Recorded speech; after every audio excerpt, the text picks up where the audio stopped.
Okay, so welcome to the French braid tutorial. I'm not really going to talk much. I'm just going to pretty much show you all how I did it. In the very beginning, I'm going to sit here and I'm going to just bump this out a little bit so that when I pull it in the loose braid, it has a little bit of a spiral at the end. So I'm only going to do just this section here and my bang. And I'm using my flat irons, not my curlers today. So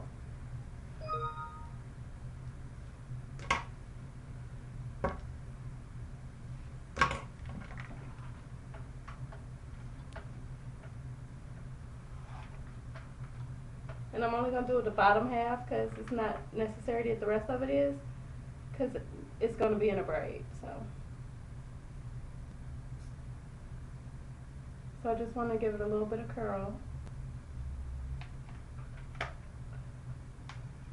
so that the ends are not so straight.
Okay. So I'm going to pause the camera for a second because I forgot my edge control in the front. Okay, so I'm back. Now I'm just going to give my bang area a little bit of a bump and straighten out the root some since I'm transitioning, and when I sweat, they go south.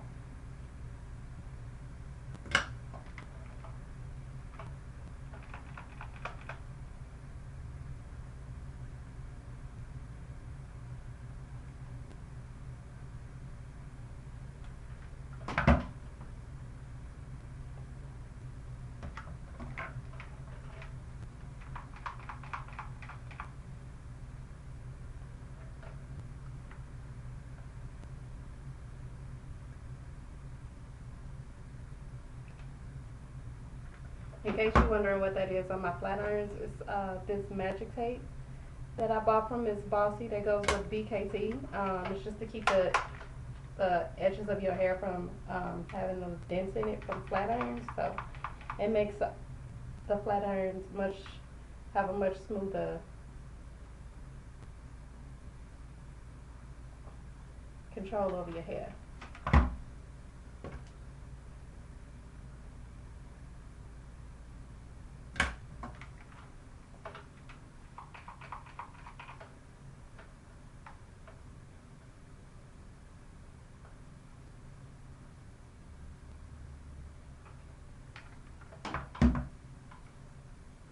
Okay, now so I'm gonna start working on the side here. The French braid is gonna go from about right here all the way down into a loose braid on this side with a elastic on the end.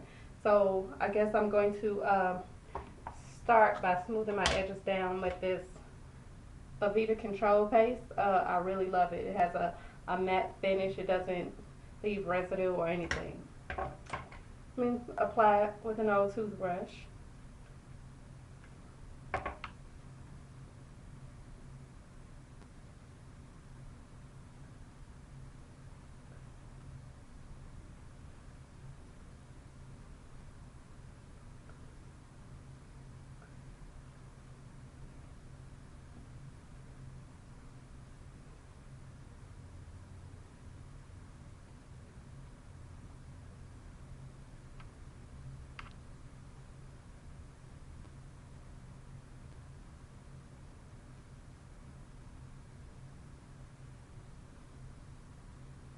And if you all have never tried this before, I suggest you get you some. It is the truth. It's a little pricey though. I'm gonna say about $22. Okay, so when you start the French braid, you can start either small or big. I usually start big, but this time I'm gonna start with just a little section. I'll take some of my own leave out and a little bit of the weave at first. So separate it into 3 small sections, and I'm doing an underhanded braid. And it's going to be tight at first, and then when I get to about here, it's going to loosen up so that it just falls around to the side.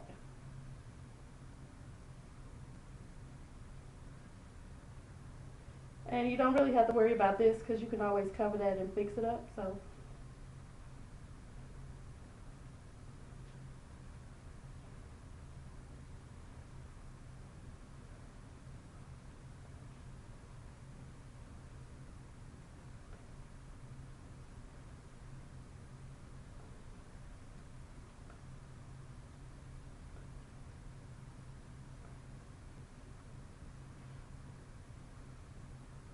I wish I had a mirror behind me so I can just turn all the way around, but I'll turn so you can see in a second. This is where I start getting loose with it.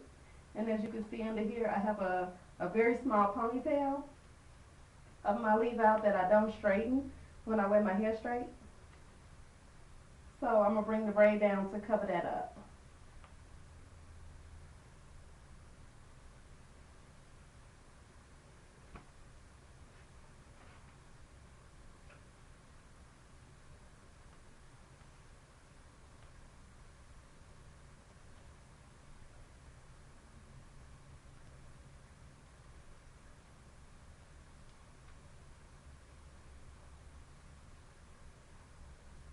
And as you can see, I'm starting to grab bigger and bigger sections and loosen it up.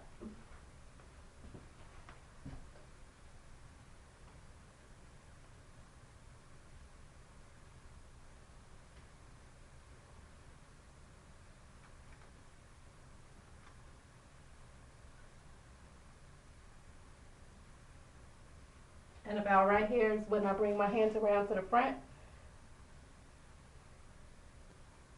and put my fingers in between the 3 sections so that I can continue to grab.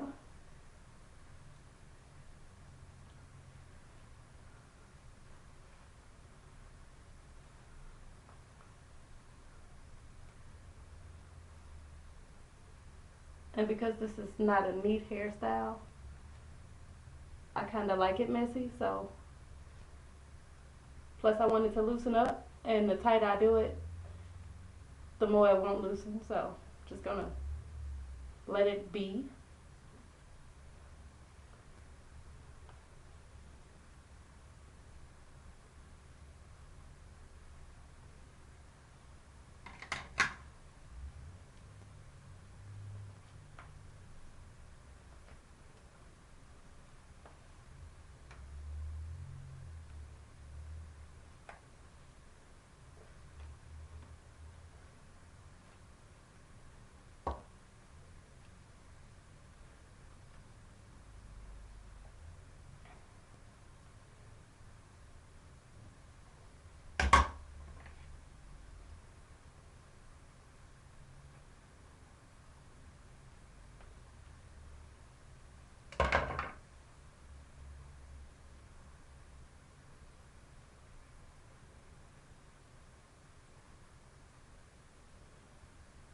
Now I'm going to take a look at it in the mirror and fix the little bubbles or whatever that I may have.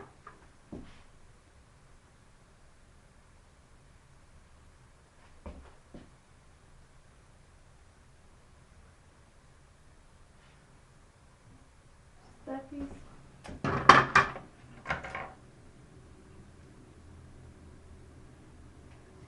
And as the day goes, it's going to start to loosen from the weight of the hair. So you don't have to worry about it being tight for too long, because it's not even tight. It's really loose.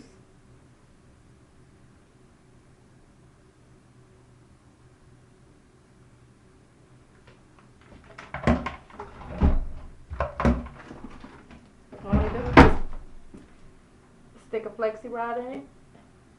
I just heated it up with the flat irons, heated up the hair.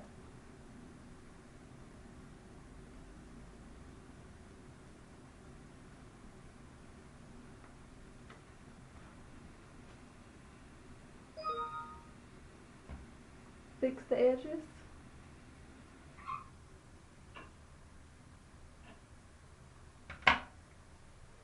And bam, you're done. This is the finished look.